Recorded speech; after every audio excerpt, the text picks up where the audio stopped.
Hello, good morning everyone! For today's video ay magluluto tayo ng ating menu na tortang talong with tuna. May natira tayong tuna na ginawa natin sa lumpiang Shanghai. Nilagay natin siya sa freezer. So ngayon, ihalo natin siya sa tortang talong. So may 3 tayong itlog at may 2 tayong talong na inihaw na. So, ito yung ating menu for today, guys. Yung ating tortang talong with tuna. So, start cooking na, guys.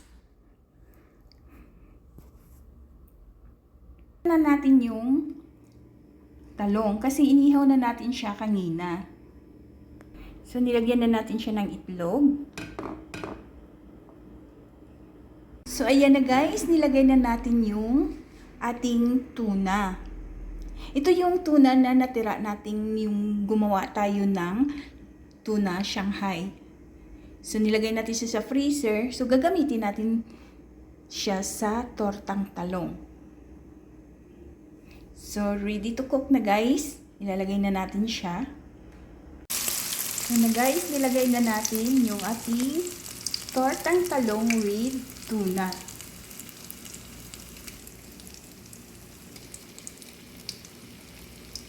At ilalagay na naman natin yung isa.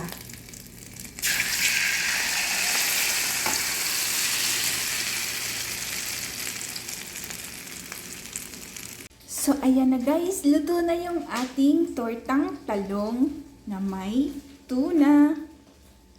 So, ready to eat na tayo guys.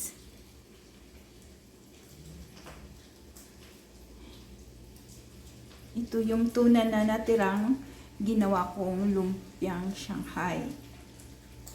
So, may natira, nilagay ko siya sa freezer para magamit ko siya ulit.